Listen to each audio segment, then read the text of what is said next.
Welcome to Monk's Moon Temple. Please, come in and settle. Let the world outside soften its edges for a while. Tonight, we are not in a hurry. We are going to sit with a question that has echoed in the human heart for millennia. It is a quiet, persistent murmur in the stillness after a loss, a whisper in the dark after a shock. Why do difficult things happen, especially to those who try to live with good hearts? This question, when it visits us, feels intensely personal, a unique weight placed upon our shoulders alone. The wisdom we will explore tonight does not come from me, but from a timeless path of understanding, the compassionate insights of Buddhism, offered by the Buddha as a lamp for our darkest hours. Let us begin not with an answer, but with a simple, shared breath. A recognition. Imagine you are standing before a vast, ancient forest. You did not plant this forest. You did not choose its trees, its climate, or the animals that live within it. You simply find yourself at its edge, and your life is the journey through it. Sometimes, you walk in dappled sunlight through meadows of wildflowers. Other times, the path vanishes into thick, thorny undergrowth, or a storm descends, shaking the very canopy. The forest is not against you. It is not for you. It simply is. It operates by its own deep, ancient laws of growth, decay, weather, and chance. To walk into this forest demanding that it only ever be gentle, that it provide only clear paths and sweet fruits, is to set yourself up for a particular kind of anguish. The anguish of arguing with reality. This is the first and perhaps most liberating truth the Buddha illuminated. A great portion of our suffering comes not from the thorny path itself, but from our shocked insistence that the path should not be thorny. We confuse the world as it is, in its complex and often harsh truth, with the world as we believe it ought to be for us. We see ourselves as the main character in a story where the setting should conform to our moral worth. But life is not a narrative of cosmic fairness. It is a field of cause and condition, vast and interconnected beyond our full comprehension.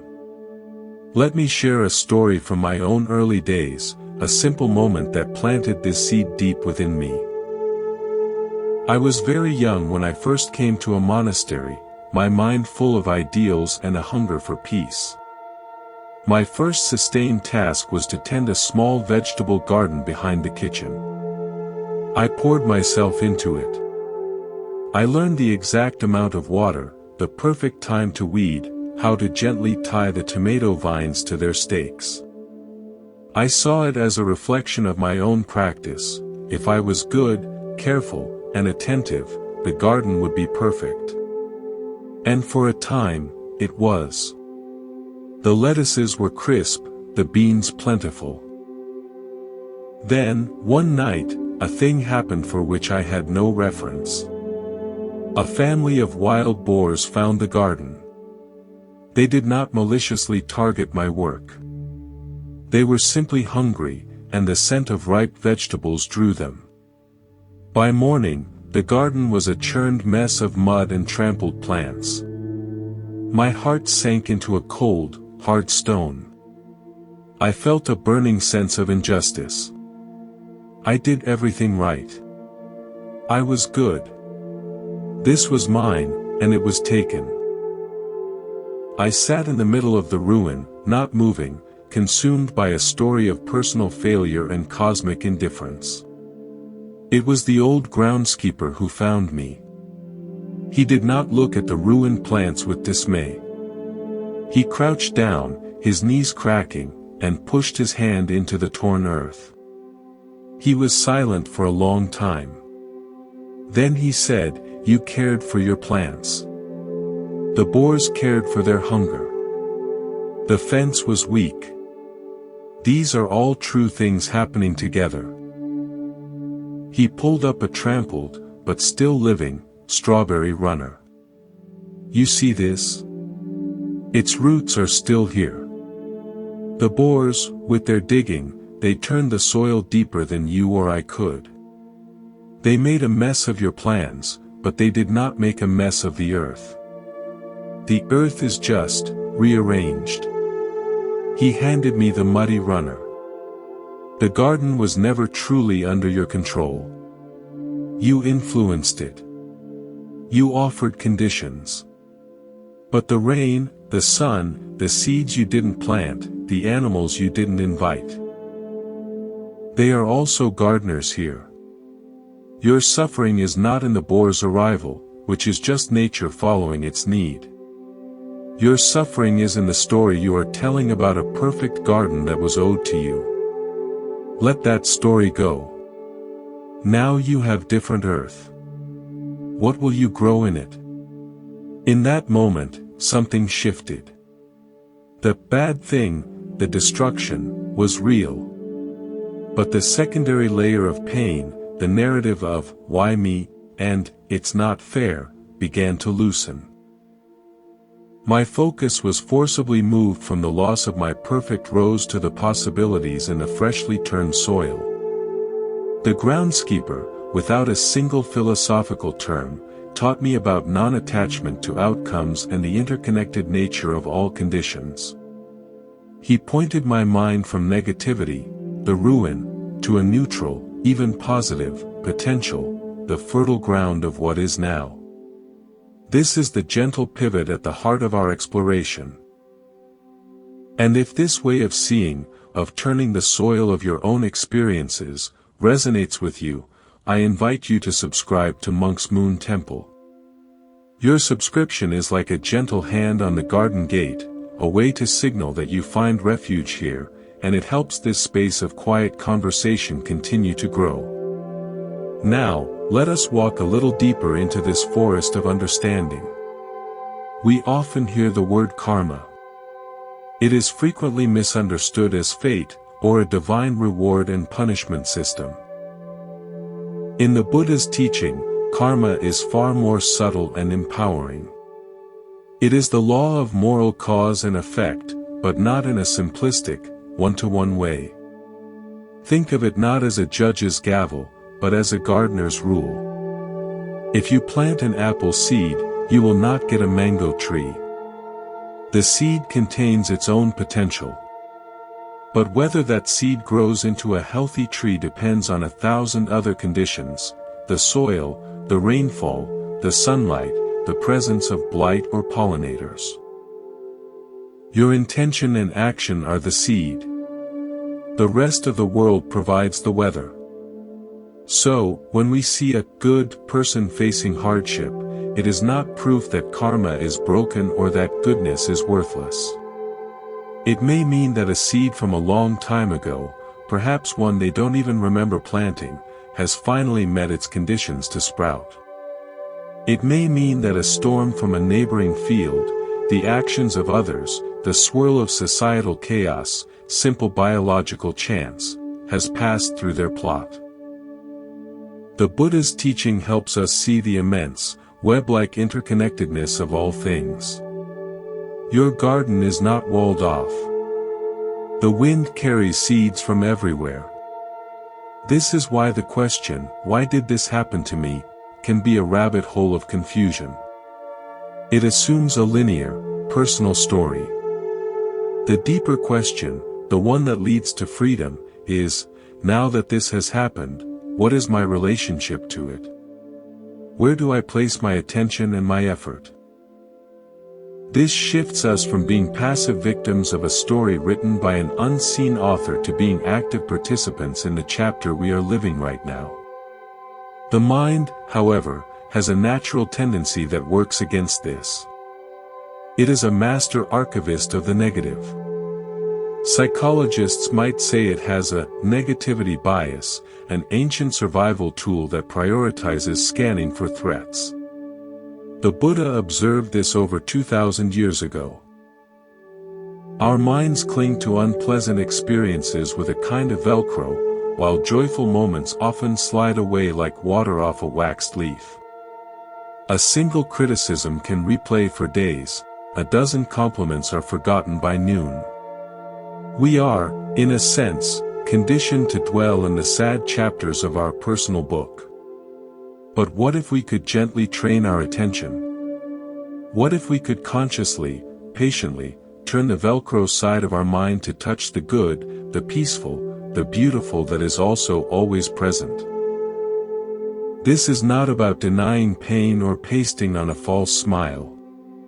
It is about restoring balance to a system that has become lopsided. It is about acknowledging the thorn, but then deliberately noticing the rose to which it is attached. I remember a man who used to visit the temple, a potter. He was a kind soul, but he carried a deep grief from the loss of his wife. He could only speak of his loneliness, the empty house, the silence. His world had contracted to the single story of absence. One day, the abbot asked him to perform a simple task, to take a walk to the riverbank and bring back 3 different types of clay. Not for any project, just to feel them. The potter, out of respect, went. He spent hours there, something he hadn't done since his wife was alive. He dug his hands into the cool, gray clay by the water's edge. Then he found a patch of red, iron-rich clay under some roots. Finally, he discovered a deposit of smooth, pale clay near a spring. As he worked each one in his hands, feeling their grit, their elasticity, their smell, he was pulled completely into the sensations of the present moment. He wasn't the grieving widower during that time. He was simply a man feeling clay. When he returned with his 3 lumps, the abbot said, "Thank you. Now, make 3 small bowls. 1 from each clay. Don't think of them as art. Think of them as containers." The potter did. As he centered each lump on the wheel, as he felt the clay rise and take form under the pressure of his palms, his focus was utterly absorbed in the process. The spinning wheel, the sound of wet clay, the growing shape, it was a meditation. When he presented the 3 simple, humble bowls, the abbot said, "Your grief is like this gray clay. It is heavy, cold from the river. It is real. It is part of the landscape of your life now. But you see, on your walk, you found other clays, too. The red clay of your own strength, still present. The smooth, pale clay of new possibilities you cannot yet see the shape of. You have been carrying only the gray clay in your hands for so long, you forgot the other lands your feet were standing on. Your life is not just the gray bowl. It is the wheel, the water, the hands that shape, and all the different earths available to you. The pain is one color in your palette. It is not the entire painting." The potter began to weep, but it was a different kind of tears. He had been redirected. His focus had been gently, skillfully pulled from the single, overwhelming narrative of loss to the tangible, multi-textured reality of the present moment. He was reminded of his own agency, the hands that can shape. He wasn't told to stop feeling the gray clay. He was shown that he was holding other materials, too. This is the essence of the practice, a compassionate broadening of focus. This is where we will pause for now. We've touched the edge of the forest, seen how our expectations can cause suffering, and glimpsed how karma is a vast web, not a simple transaction. We've seen how the mind clings to the negative, and how we can begin, like the potter, to feel the other clays in our hands. This is the foundation. In the next part, we will venture further, exploring the inherent nature of life as unpredictable and impermanent, and how embracing this truth, rather than fighting it, is the key to profound resilience. We will share new stories that illuminate this path. But for now, simply rest with this. You are in the forest. The path is under your feet. The weather changes. This is the nature of the journey. Let us continue our walk. We settled into the understanding that life is like a vast forest we did not plant, and that much of our pain comes from arguing with its inherent wildness. We saw how our focus can be gently turned from the ruins of an expectation to the fertile soil of what actually is. Now, we go deeper, to the very bedrock of the Buddha's insight into reality, the principle of impermanence, or anicca. Everything that is born, changes. Everything that is assembled, comes apart. Every condition that arises, will pass away. This is not a gloomy pronouncement on life, it is a simple, neutral fact of existence, as fundamental as gravity. The problem is not that things change. The problem is that our hearts desperately wish for them to stay. We build our sense of safety, identity, and happiness on things that are, by their very nature, temporary: our health, our relationships, our possessions, our successes, even our feelings. Imagine you are watching a magnificent sand mandala being created by monks. Days of painstaking work, millions of grains of colored sand placed with infinite care to form a cosmic diagram of breathtaking beauty.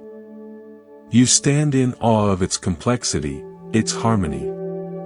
And then, in a ritual that is the heart of the teaching, the monks destroy it. They sweep the intricate masterpiece into a jar and pour it into a river. The beauty was never in the permanence of the pattern. The beauty, and the teaching, was in the meticulous, mindful creation, the celebration of its fleeting perfection, and the conscious, non-grasping release of its form back into the flow of the world. To cling to the mandala, to demand it be encased in glass forever, is to miss its entire, profound point. Our lives are that mandala. Every moment, every chapter, is a temporary arrangement of shifting sands. The bad thing that happens to the good person is often just a sudden, strong wind in the mandala hull. It scatters a section of the pattern we had come to love and rely on. It feels like a violation, a personal tragedy. But the wind is not personal. Change is the only constant. The Buddha's radical invitation is to find our peace not in the fragile, completed patterns, but in the mindful hands that place the sand, and in the spacious awareness that holds the entire process of creation and dissolution. This requires a different kind of strength. Not the strength of a fortress wall, but the strength of a deep, flexible root. A story comes to mind, one I heard from a wandering teacher many years ago. In a coastal village, there was a fisherman known for his serene demeanor, even when others were stressed by storms or poor catches. He had a small boat, not the newest or the strongest. One year, a typhoon of unusual ferocity struck the village. Many boats, much larger and sturdier than his, were smashed against the docks or sunk. The villagers huddled, certain the fisherman's boat was lost. When the storm passed, they rushed to the harbor. To their amazement, his simple boat was there, battered but intact, bobbing calmly in the still churning water. All the rigid, strong boats had broken against the immovable force of the storm. But the fisherman, knowing his boat was light, had done something different. As the storm approached, he had not reinforced its moorings to the solid dock. Instead, he had taken it out into the deep part of the harbor and let out an extremely long, flexible anchor line. All through the storm, his boat had ridden the massive waves, moving with them, not resisting them. It was tossed wildly, but the long, flexible tether allowed it to move with the storm's energy without being torn apart. The rigid boats, tied tightly to the unmoving dock, were destroyed by the very same waves. The villagers asked him his secret. He said, "I do not fight the ocean. I am a guest upon it. When it is furious, I must be like a leaf, not like a rock. The rock believes it is strong, but the wave will break it. The leaf is soft, and it travels to shore. My boat is not strong because of its wood, but because it knows how to yield." This is the resilience born of understanding anicca. We try so hard to be rocks, to build permanent careers, permanent relationships, permanent states of health and happiness. When the storm of change hits, we tie ourselves rigidly to our idea of how things should be, and we are shattered. The practice teaches us to develop the long, flexible anchor line of mindful awareness. We learn to yield to the fact of change itself, to move with the waves of experience without losing our fundamental connection to the deep, still ocean floor of our own awareness. We survive the storm not by being unbreakable, but by being unresisting to the breaking of forms. This leads us to another profound teaching, the concept of anatta, often translated as non-self. This is a subtle and often misunderstood teaching. It does not mean you don't exist. It means that what you typically call me, or I, this solid, separate, permanent entity that is the owner of experiences, is closer to a process than a thing. It is a constantly flowing river of physical sensations, perceptions, mental formations, and consciousness, all dependent on causes and conditions. There is no fixed, unchanging captain in the center of the storm, only the ever-changing weather of experience itself. Why is this liberating in the face of suffering? Because when a bad thing happens, we usually have a double layer of pain. First, the raw experience, the physical pain, the emotional grief, the financial loss. And second, the story, I am a person to whom this bad thing has happened. My life is ruined. I am a victim. The story solidifies around the experience like a cast, and that cast itself becomes a prison. Anatta helps us see that the story of the good, suffering me, is just another temporary mental formation, a cloud passing through the sky of awareness. We can learn to feel the raw experience, the grief, the fear, without buying into the solid, tragic identity that our mind wants to build around it. I witnessed a powerful example of this with a woman who came to the temple after a devastating divorce. She was consumed by the story, I am a discarded wife. I am unlovable. My life is over at 50. She wore this identity like a lead cloak. A nun gave her a strange practice. She gave her a large, smooth river stone and said, "For the next week, carry this with you everywhere. Put it in your pocket. Hold it when you feel the story arise. Let it represent that thought, I am a discarded wife. Feel its weight." The woman did it.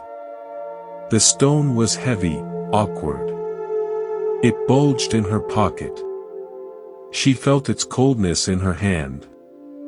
After a few days, she said it was exhausting. The nun then said, "Now, understand this. The pain of the ending is real, like a wound. But the story you are carrying, I am a discarded wife, is this stone.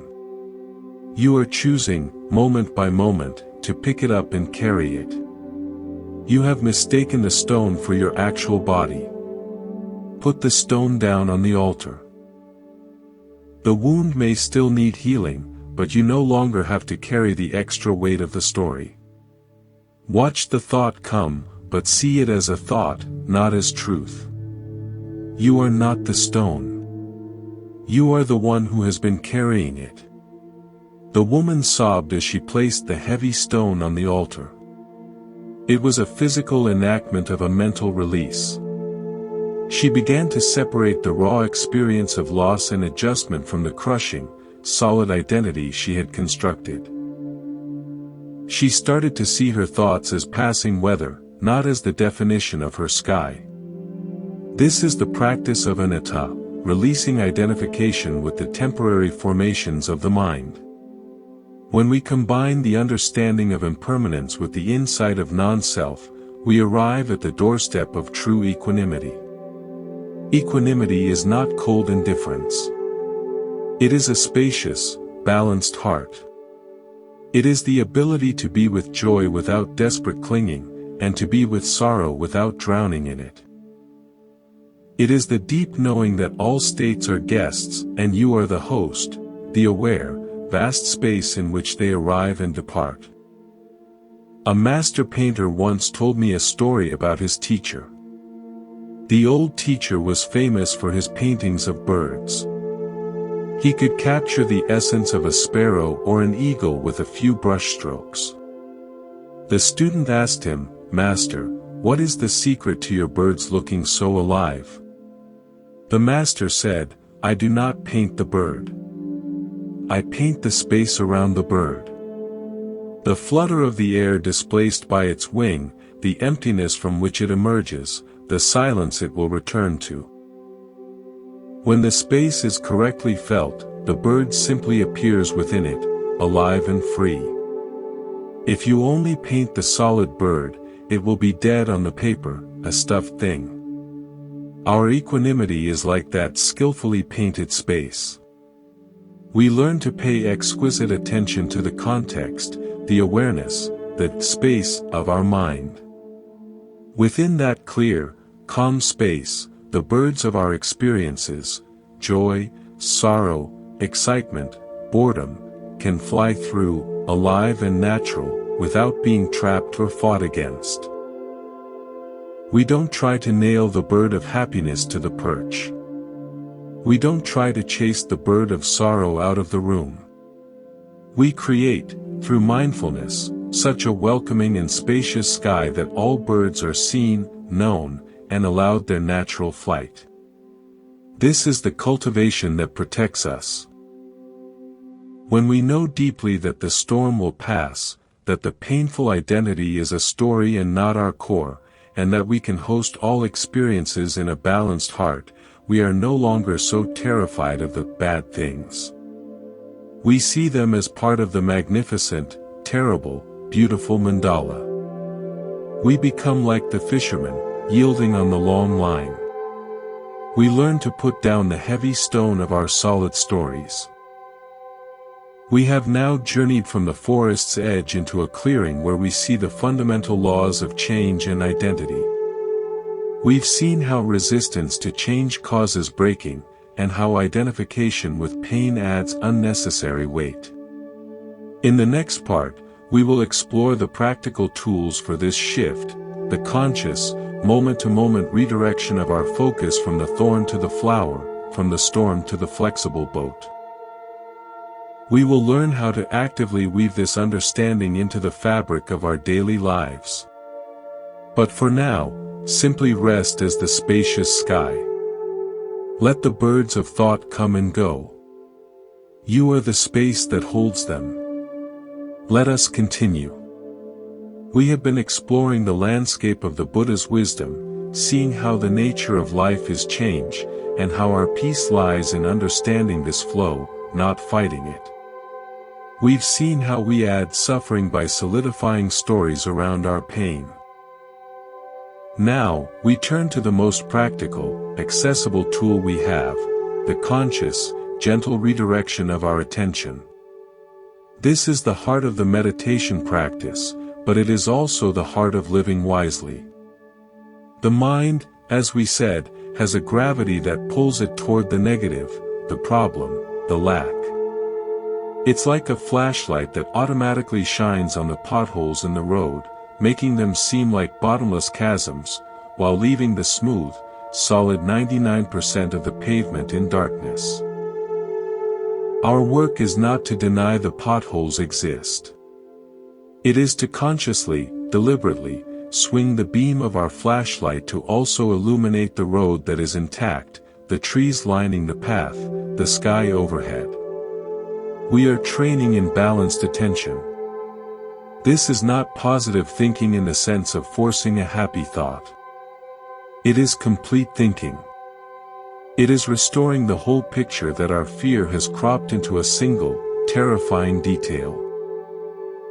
The Buddha taught various methods for this, all under the umbrella of mindfulness.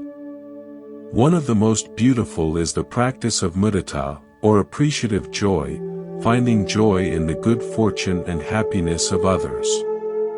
When we are sunk in our own difficulty, the world can seem like a place where everyone else is happy and we alone are cursed.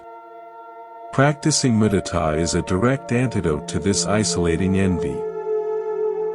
It retrains the heart to connect, to celebrate, to see goodness as a universal blessing, not a personal possession we lack. I remember a gardener at a monastery who was the embodiment of this. His own life had been very hard, illness, poverty. Yet, he was the first to point out the first bloom on someone else's rosebush. If a visitor received good news, his face would light up as if it were his own triumph. One day, I asked him how he could be so genuinely happy for others when he had so little. He paused, trowel in hand, and said, "The sun does not shine for one flower. It shines for the whole garden. When I see another flower open, I am not jealous that the sunlight is on it. I am happy that the sun is shining at all, and that a flower is open to receive it. Their opening does not take away from me, it adds beauty to the world I also live in. In fact, their beauty is mine to enjoy, too." His focus was not on his own patch of soil, but on the entire, sunlit garden. His joy was unbounded because it was not dependent on his personal, temporary conditions. This is a radical reorientation. When something bad happens to us, our world shrinks to the size of our problem.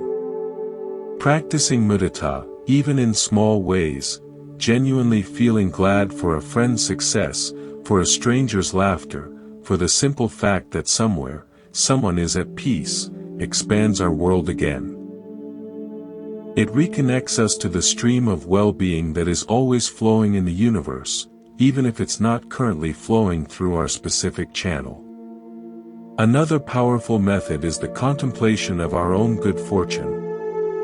The Buddha often advised monks to reflect on the gifts they still had, the gift of human birth, of hearing the teachings, of having enough food for today, of having a body that still functions. This is not to minimize suffering, but to provide perspective.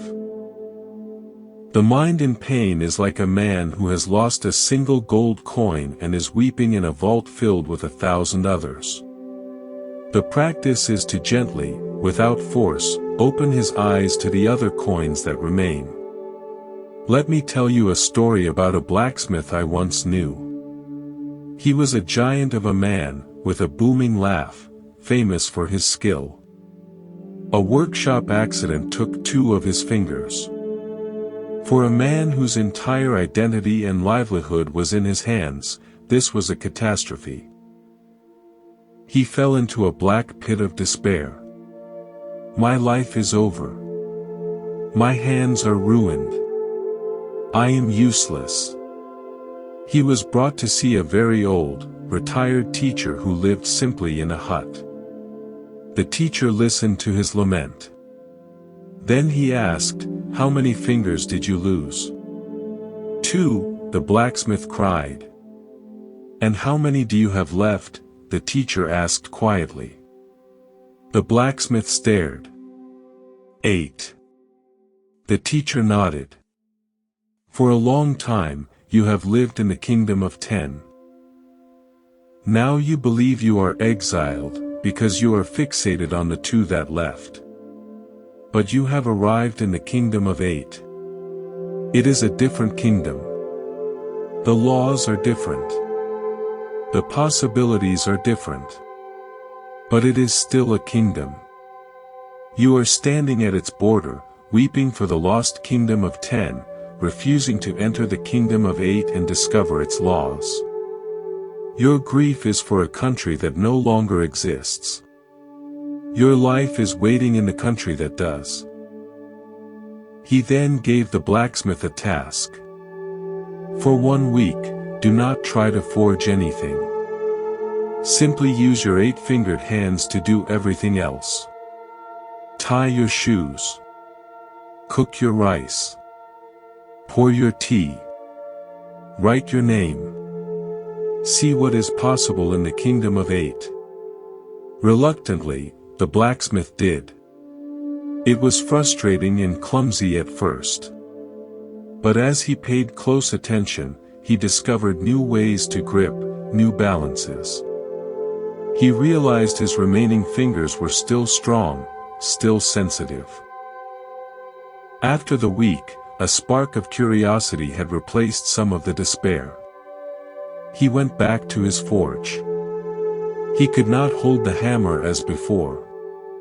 He had to learn a new grip, a new swing. It was slower. But over months, he developed a unique style. The slightly off-balance strike of his hammer created a distinctive, beautiful texture in the metal that became his signature. People sought out his work because of its unique character, born from adaptation. He became more famous than before.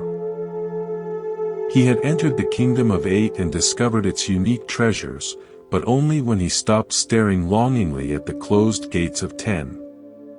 His focus was forcibly shifted from the loss, the 2 fingers, to the remaining capacity, the 8 fingers. The teacher did not deny the loss. He acknowledged it as a change of country.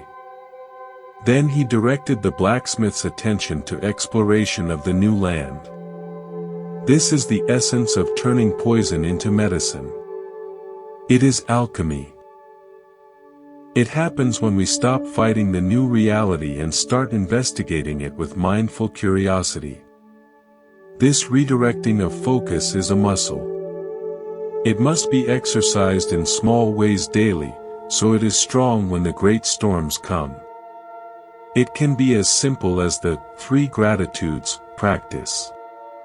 Before sleep, name 3 specific things from the day you are grateful for. Not big things necessarily. The taste of cool water. The sound of rain on the roof.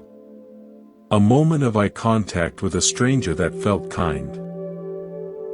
This trains the mind to scan for the positive, to become a collector of small jewels of experience. Over time, this builds a mental treasury of good that balances the ledger of bad. It also involves changing our internal language. When we say, "I am devastated," we solidify the state. If we can learn to say, "A feeling of devastation is present," we create a tiny but crucial space. We are the sky, the devastation is the weather. This small linguistic shift, practiced internally, is immensely powerful. It comes from the inside of an atat. We are not our temporary states. The ultimate goal of all this is not to become a person to whom bad things never happen. That is impossible. The goal is to become a person whose inner peace is not shattered when they do. To build a home in the unconditioned, in the awareness itself, rather than in the conditioned, ever-changing experiences. A story from the ancient texts illustrates this beautifully. A wealthy merchant once asked the Buddha, "I give generously. I follow the precepts. Yet, I have still lost ships at sea, had deals go bad, and lost loved ones. Why, if I am virtuous, does misfortune still find me?" The Buddha replied, "Suppose a man has a house with a good roof, well thatched and sealed. When the rains come, the roof does not leak. But can that man, with his good roof, stop the rain from falling on his neighbor's house? Can he stop the wind from blowing? Can he stop the river from flooding its banks downstream? No, Lord, said the merchant. Just so, said the Buddha. Your virtue is like the good roof. It protects your mind from being soaked through by the floods of greed, hatred, and delusion. It creates an inner shelter of peace. But it cannot control the rain of external conditions. The winds of change, the floods of other people's actions, the natural laws of birth and death. Do not look for a life without rain.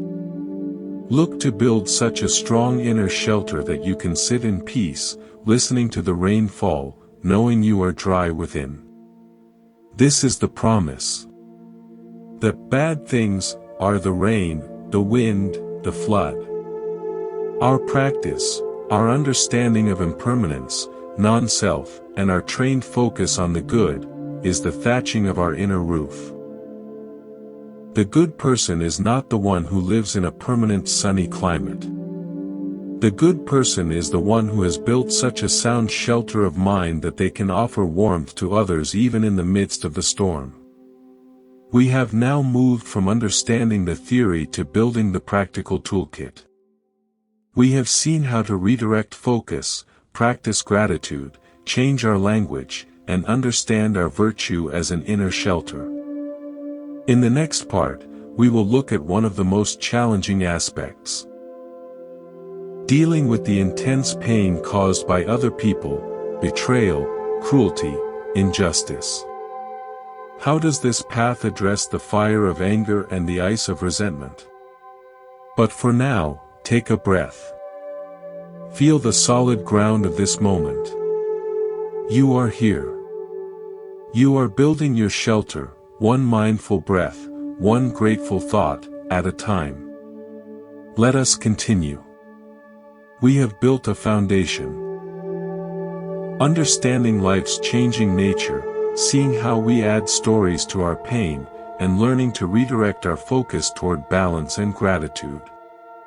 Now, we come to perhaps the most fiery test for the heart, when the bad thing is delivered by the hand of another person. Betrayal, cruelty, injustice, malice, these wounds feel different. They come with a story of personal violation, of a broken social contract. They ignite the fires of anger and forge the cold chains of resentment.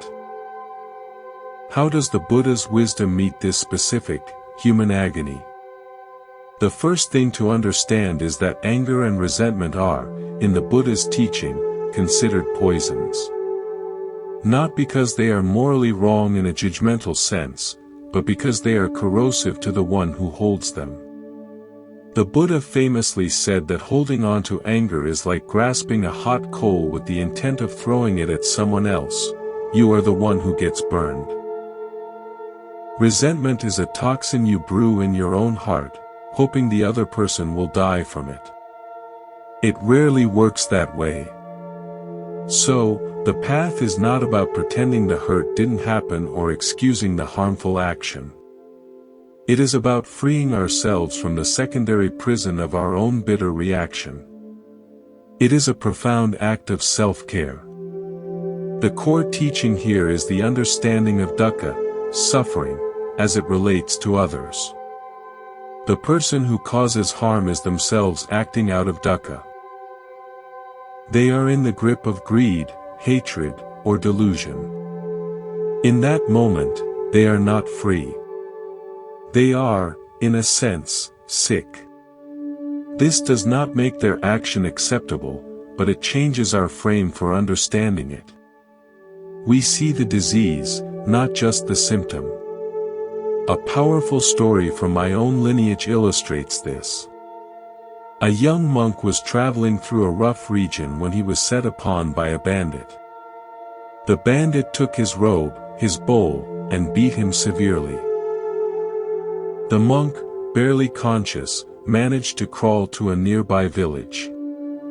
The villagers, furious, hunted down the bandit and brought him, bound, before the recovering monk. "He is yours to punish," they said.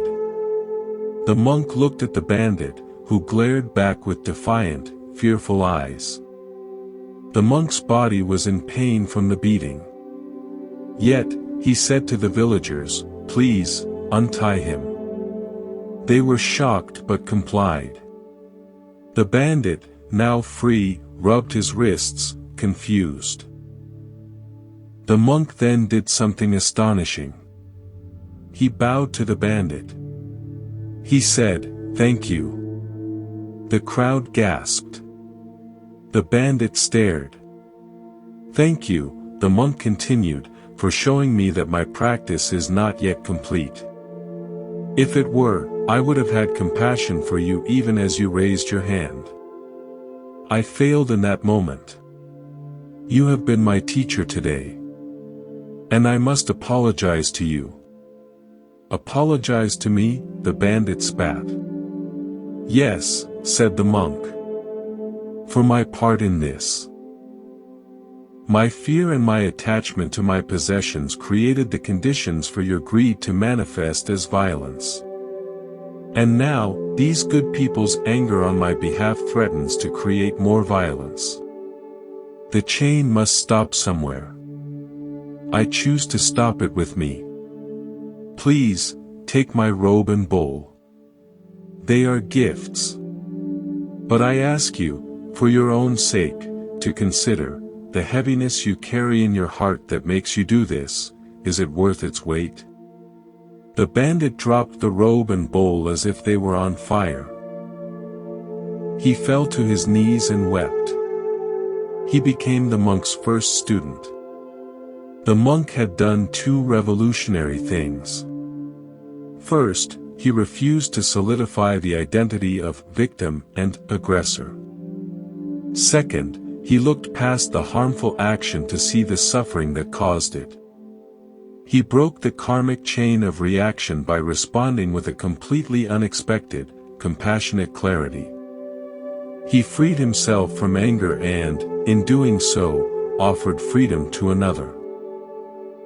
Now, most of us are not asked to bow to our bandits in such a dramatic fashion. But the principle is the same. When someone hurts us, our practice is to feel the hurt fully, but then to ask, what suffering is driving this person? This is not for their benefit initially, but for ours. It moves us from the hot, tight space of personal outrage to the cooler, more spacious perspective of understanding. It depersonalizes the attack, not by denying its impact, but by seeing its origin in the other's confusion. We protect our own heart's peace. This is deeply tied to the practice of forgiveness. In Buddhism, forgiveness is not saying, "What you did was okay." It is saying, "I will no longer carry the burden of hatred for what you did. I release myself from this prison." It is an internal unshackling. You are not condoning the action. You are refusing to let the action continue to poison your present moment. I knew a woman who carried a decades-old resentment toward her sister over an inheritance dispute. It had frozen their relationship. The bitterness had seeped into every area of her life, making her suspicious and joyless.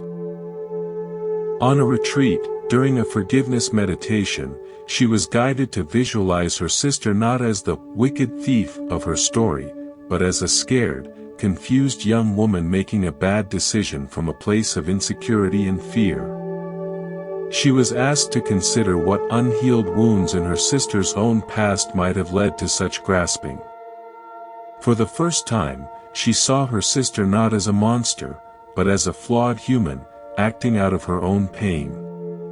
Tears streamed down her face. Not tears of anger, but of release. She didn't magically agree the money should have been taken.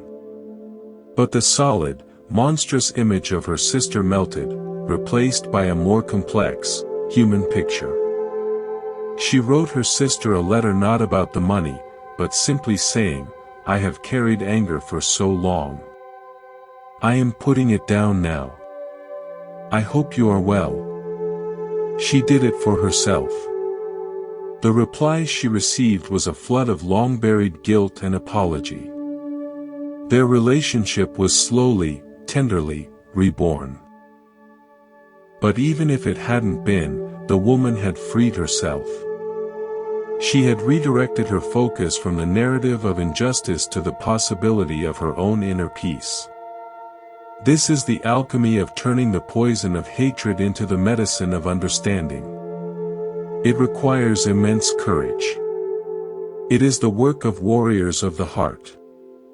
Another essential tool here is the practice of metta, or loving kindness. We often think we should feel metta for others only when they are pleasant. The radical practice is to extend it precisely when it is most difficult. We start with ourselves. May I be free from this anger. May I be at peace. Then, we can extend it to the difficult person. May you be free from the suffering that causes you to act this way. May you find peace. We are not sending good wishes for their harmful behavior to succeed. We are sending wishes for the root of their suffering to heal, so that the harmful behavior ceases. This protects us. It is impossible to genuinely hold the phrases, "May you be free from suffering," and "I hate you," in the heart at the same time. One will displace the other. I recall a teacher who was verbally attacked by a disgruntled former student in a public forum. The accusations were false and hurtful. Many expected the teacher to issue a fierce rebuttal. Instead, he was silent for days. Then, he simply said, "I am practicing metta for him." His words come from a place of great personal pain I cannot fully know. To add my anger to his pain would be like throwing gasoline on a fire. I will tend to my own burns with compassion, and wish for his fires to cool. His calm, non-reactive stance deprived the situation of the conflict it needed to grow. Over time, the attacker's credibility faded, and the teacher's dignity remained utterly intact.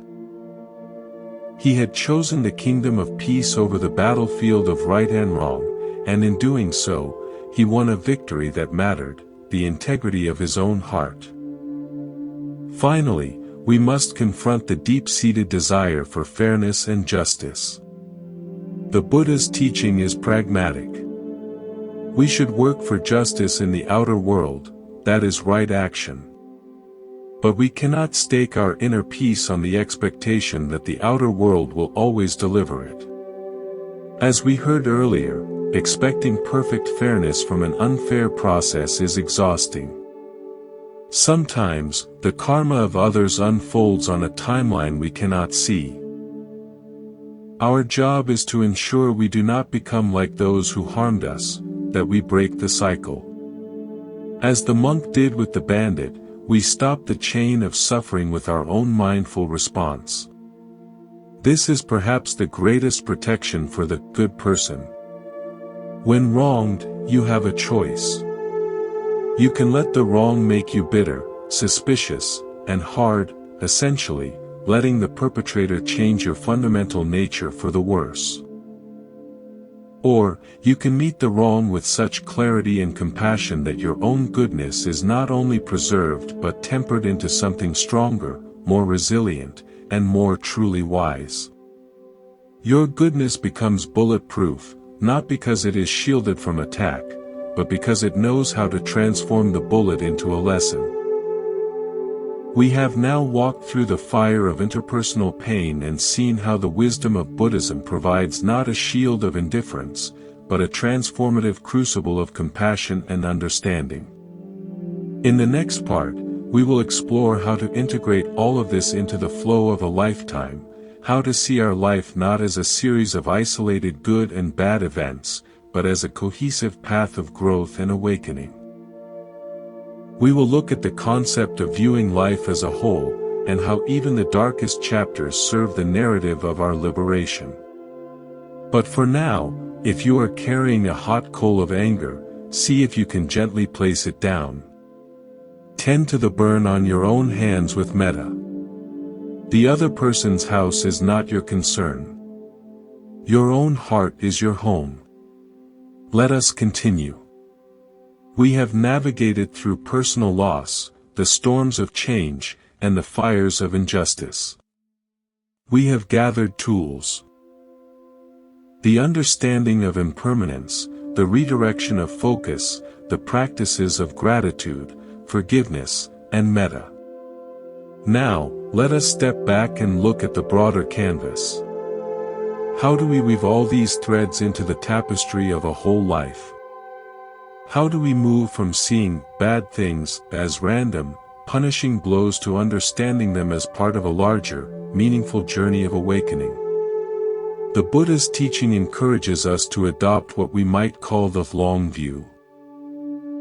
This is not the view of one lifetime necessarily, but a view that transcends the immediate chapter. Imagine you are reading a novel, and you come to a terribly sad, frightening, or frustrating chapter. If you were to stop reading there, close the book, and define the entire story by that chapter, you would miss the point. The chapter only makes sense in relation to what came before and what comes after. It develops the character, introduces crucial lessons, and makes the eventual resolution meaningful. Our lives are like that. We are prone to identifying with the chapter we are in right now. If it's a happy chapter, we cling to it and fear the next page. If it's a sad chapter, we believe the story is a tragedy. The wisdom of Buddhism invites us to be the reader of our life, not just the character lost in the plot. From the reader's perspective, you can appreciate the necessity of the difficult chapters. You can see how the hero's strength is forged in the valley, not on the mountaintop. A story is told of a master calligrapher. He was famous for the power and flow of his brushstrokes. A student asked him, "Master, which part of the character is most important? The bold beginning or the graceful finish?" The master replied, "Neither. The most important part is the space where the brush reverses direction. The pause, the gathering of ink and intent, the moment it seems to go backwards before it sweeps forward with new energy. Without that turn, the character has no depth, no dynamism. It is flat." He dipped his brush. The difficult times in your life are those turns. The brush seems to stop, to fight against itself. But it is there, in that pressure, that the character of your life gains its strength and its unique beauty. Do not lament the turn. It is not a mistake. It is part of the stroke. This turn is what we often call a crisis, a loss, a bad thing. From within it, it feels like a breakdown.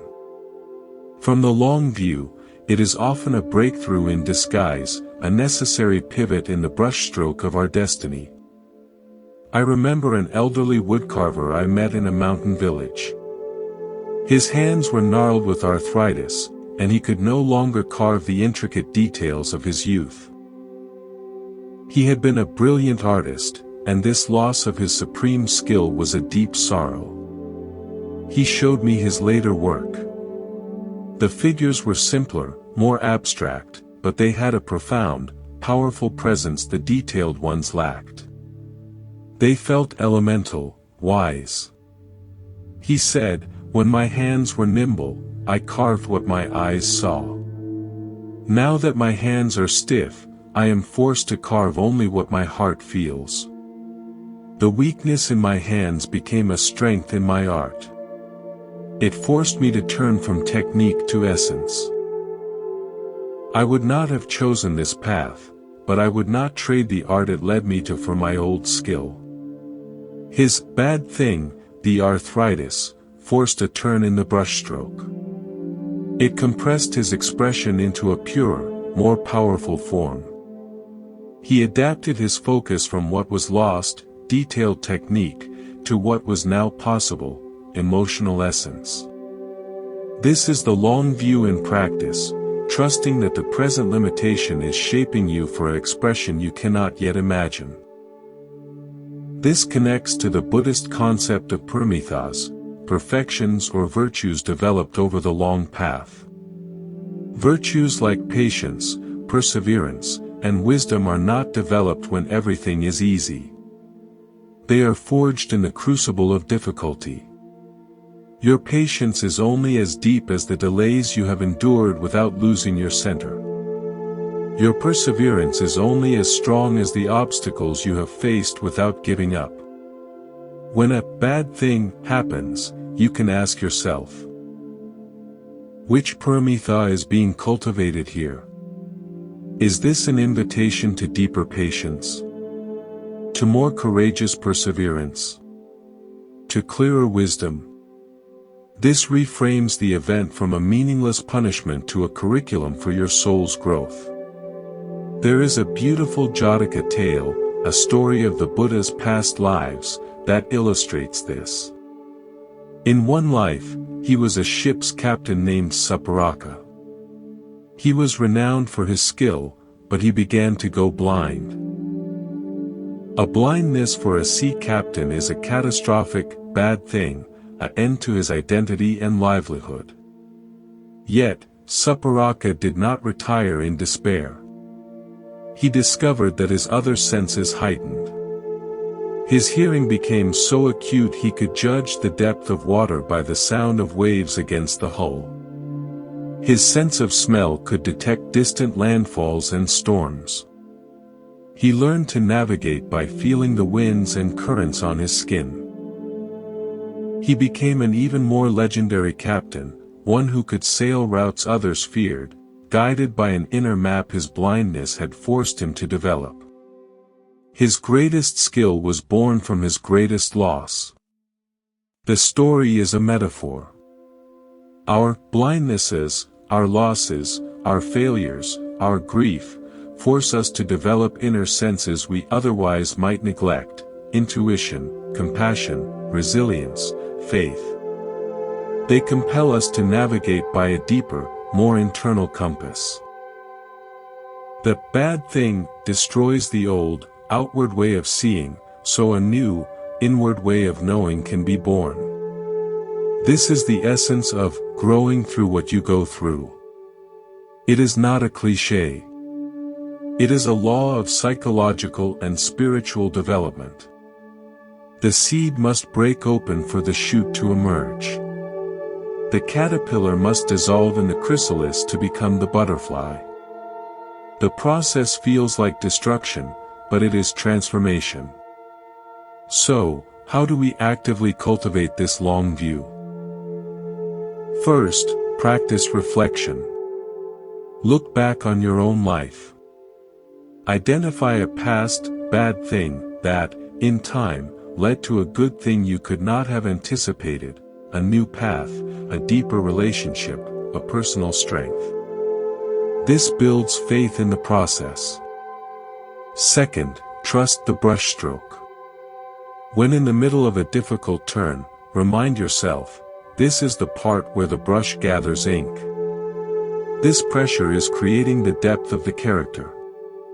I will stay with the turn. Third, ask the curriculum question. What virtue is being cultivated in me right now? Patience? Letting go? Courage? This gives the experience purpose. Fourth, connect to a lineage of meaning. Read biographies of people you admire, artists, activists, spiritual figures, and see how their greatest contributions often arose from their greatest struggles. You are part of that human tradition of alchemy. Finally, this brings us to perhaps the most profound level of the long view, the understanding of samsara and nirvana. Samsara is the cycle of birth, death, and suffering, the endless turning of the wheel of conditioned existence with its ups and downs. Nirvana is the cessation of that suffering, the unbinding, the peace that is not dependent on conditions. The ultimate goal of Buddhism is liberation from samsara. But the pivotal insight is that samsara and nirvana are not two separate places. They are two ways of experiencing the same reality. Samsara is life experienced with clinging, aversion, and delusion.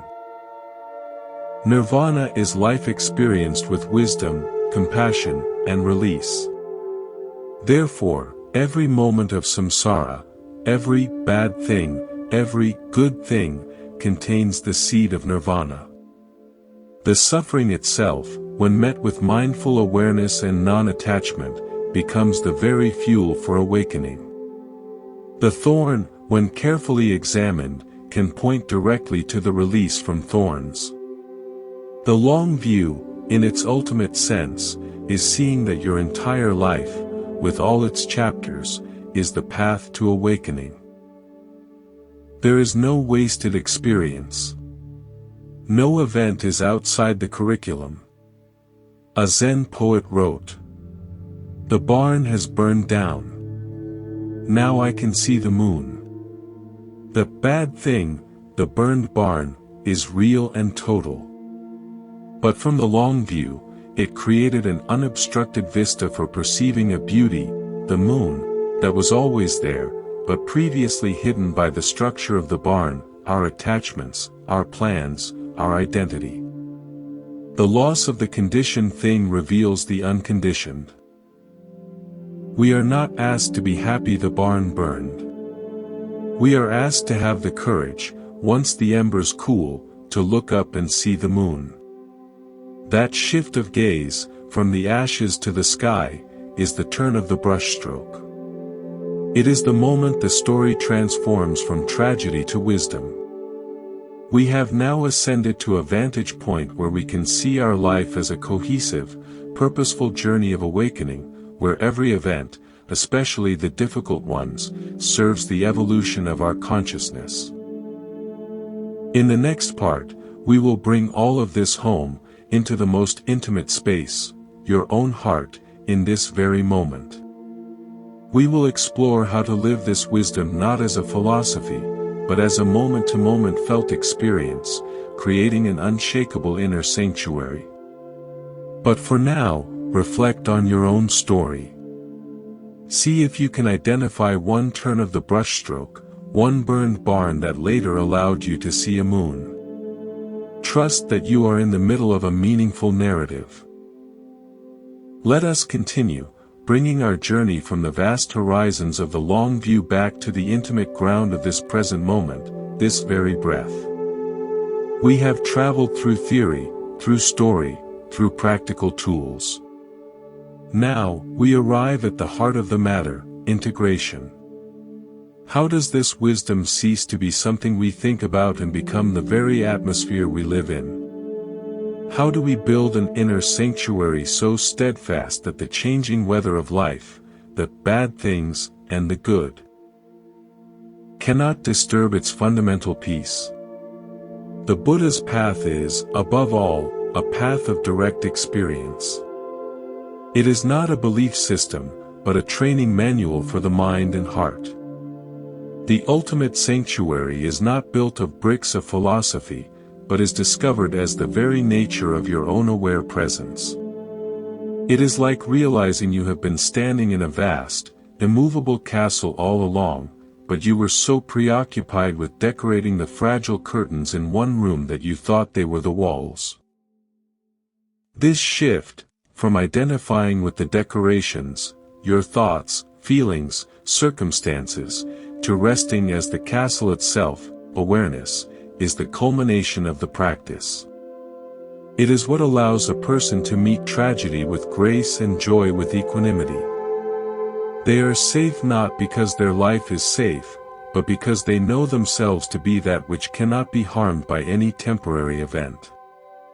A beautiful metaphor for this is the mirror mind. Imagine a pristine, ancient mirror, clear and still. Life comes before it. A beautiful flower appears, the mirror reflects it perfectly, with no clinging. A terrifying monster appears, the mirror reflects it perfectly, with no aversion. Mud is splashed on its surface, the mirror's clarity is temporarily obscured, but the mud is not the mirror. The mud is on the mirror. With gentle, patient wiping, the practice of mindfulness, the mud clears, and the mirror's inherent clarity is revealed again. The mirror is never stained by what it reflects.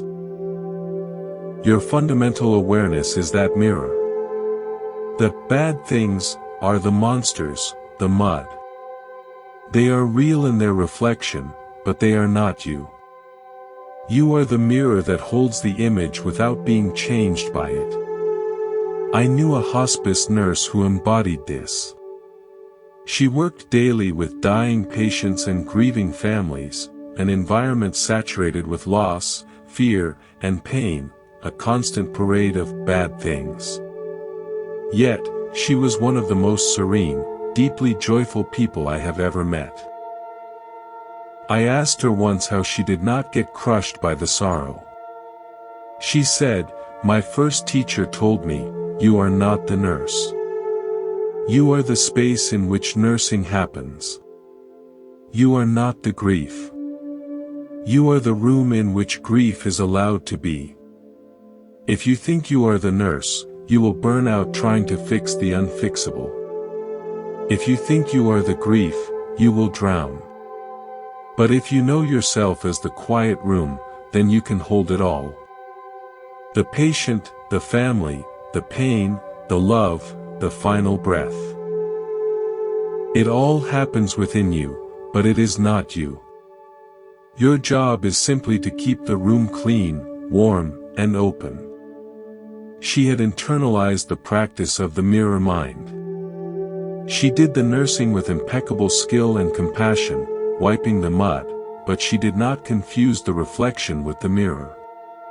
Her peace was unassailable because it was not dependent on the images passing before her. She had found the inner sanctuary. So, how do we cultivate this direct knowing? It begins, always, with the anchor of the present moment. When a bad thing strikes, the mind instantly races into the past to blame or into the future to fear.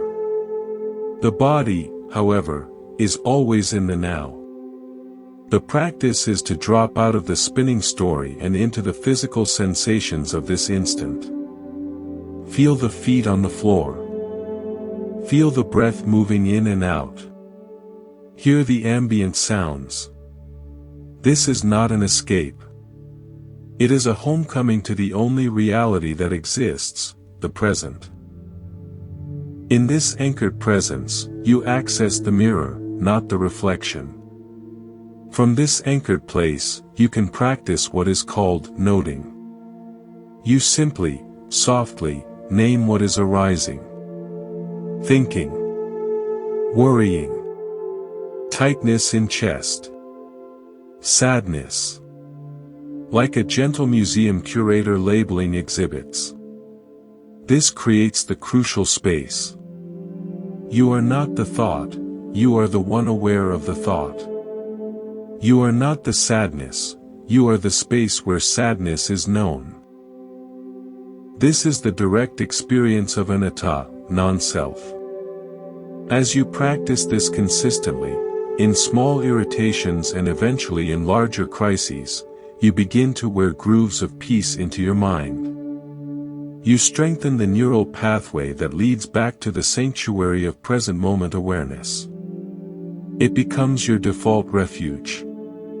Another key is the cultivation of upekkha, or equanimity, which we touched on earlier. Equanimity is the balanced mind that sees all experiences with the same evenness the mirror shows to all images. A formal practice for this is to sit and reflect on the law of karma. All beings are the owners of their karma. Their happiness and unhappiness depend on their actions, not on my wishes. This releases the exhausting burden of needing to control others' experiences or outcomes. It allows you to care deeply without being shattered by what you cannot change. You offer your clean, warm room without demanding that the guests behave in a certain way. Let me share one more original story, a parable about this inner sanctuary. In a city of constant noise and haste, there was a small, unmarked door in a blank wall. Few ever noticed it. Those who did and ventured inside found it led to a tiny, perfectly square courtyard. In the center was an ancient, still well. The air was cool and silent, a profound silence that seemed to absorb all sound. The walls were high, sheltering it from the wind. A single, mature tree grew in one corner, offering shade. There was nothing else, no furniture, no decorations. A busy merchant, on the verge of collapse from stress, stumbled upon it one day. He sat by the well for an hour, doing nothing. He felt his panic subside, his mind clear. He returned every day. He never brought anything in or took anything out. He just sat. Over time, he realized something. The well was not a source of water, but a source of silence.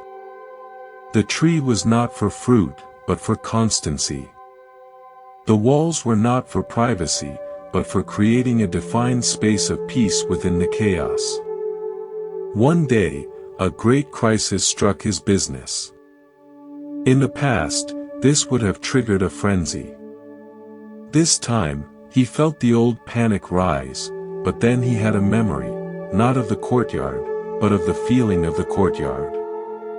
The cool air, the deep silence, the unshakable stillness of the well. He closed his eyes and, right there in his chaotic office, he visited that inner courtyard. He felt its walls within him. He touched the well of silence in his own heart. From that place, he responded to the crisis, not from fear, but from a clear, calm center. His actions were precise, effective, and surprisingly creative. He had learned to carry the sanctuary within him. The outer door was just a reminder, the real courtyard was his own aware, equanimous mind. You have this courtyard. The practice is simply to find the door and visit it regularly, so you know the way by heart when the storm comes. The door is your breath. The courtyard is the awareness that perceives the breath. The well is the deep silence beneath your thoughts. The tree is your inherent, unwavering presence. This is the final piece of the puzzle. We don't just understand that life is unpredictable. We don't just redirect our thoughts when trouble comes. We become the undisturbed space that can contain the unpredictability and host the redirected thoughts. We are not just repairing the fence, we are discovering the land on which the fence is built is vast and cannot be destroyed. We have now moved from the outer work to the inner realization.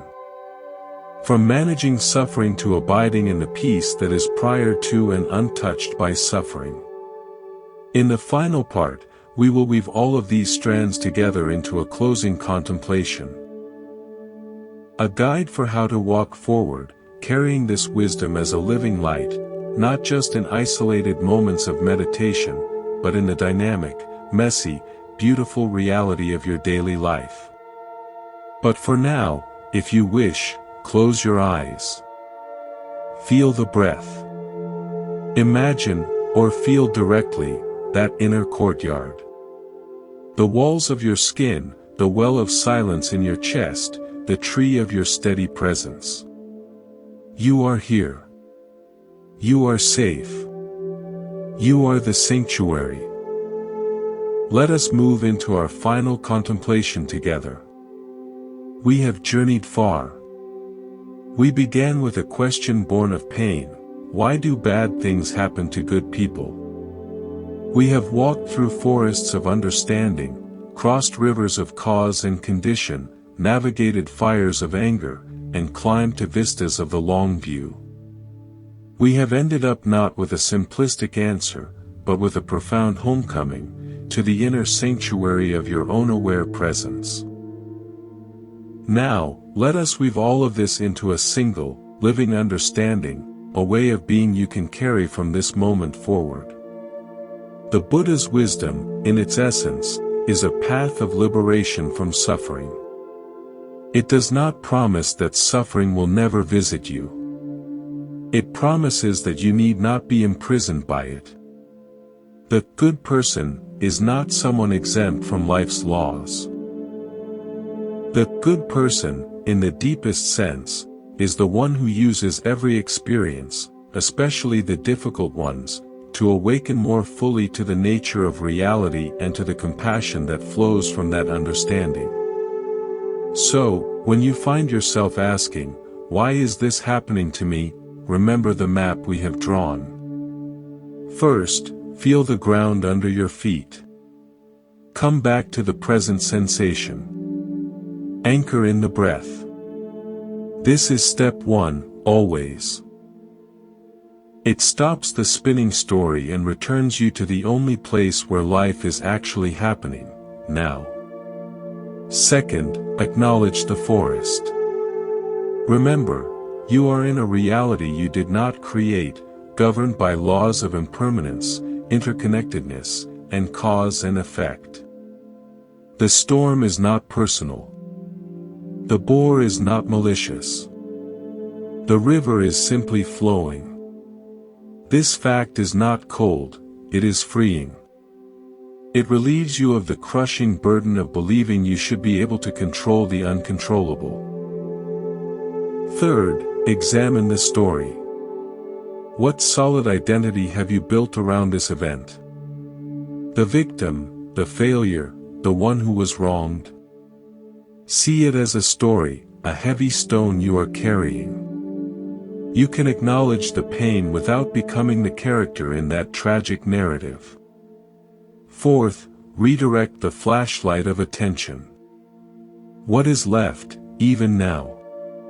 What are the other clays in your hands? The kingdom of 8 fingers. The deep silence in the well of your heart. Practice gratitude for the fragments, for the turned soil, for the moon now visible because the barn burned. Fifth, meet poison with the alchemy of understanding. If the pain comes from another, see the suffering in them. Practice metta for yourself and for them, not to condone, but to free your own heart from the burn of the coal. Forgive to unshackle yourself. Sixth, take the long view. This is a turn in the brushstroke. This is a chapter, not the whole book. What virtue is being cultivated? Patience, courage, surrender. Trust that this is shaping you for a wisdom and a strength you will later cherish. Seventh, abide as the sanctuary. You are not the weather, you are the sky. You are not the reflection, you are the mirror. You are not the guest, you are the room. Rest in that knowing. Let the experience be, without needing to fix it, change it, or escape it. Simply be the aware space that contains it. This is the integrated response. It is not a sequence you always follow perfectly. It is a landscape you have come to know.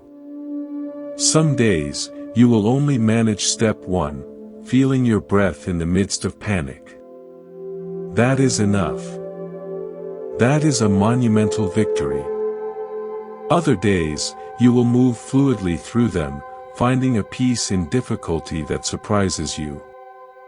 I want to leave you with one last, final story. It is a story about stories. An old monk was known for his ability to bring peace to tormented souls. A young man, ravaged by consecutive tragedies, the loss of his family, his health, his fortune, came to him, empty and broken. "I have nothing left," the young man said. "My story is over. It is a story of loss."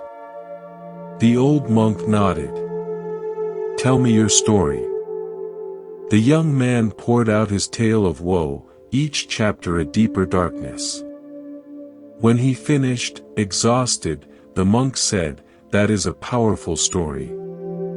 A true tragedy. Now, tell it to me again. But this time, start with the words, 'Once upon a time, a character experienced.'" The young man, confused, began again. "Once upon a time, a character lost his family." As he spoke, detaching slightly by using a character, something shifted. He was narrating, not drowning. When he finished, the monk said, "Good. Now, tell me the story a third time. Start with, 'I am aware of a story about a character who.'" Trembling, the young man began.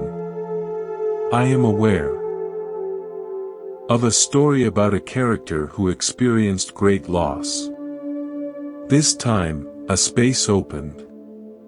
He was no longer just the character, and not even just the narrator. He was the awareness that could hold the entire narrative. He was the sky to the story's weather.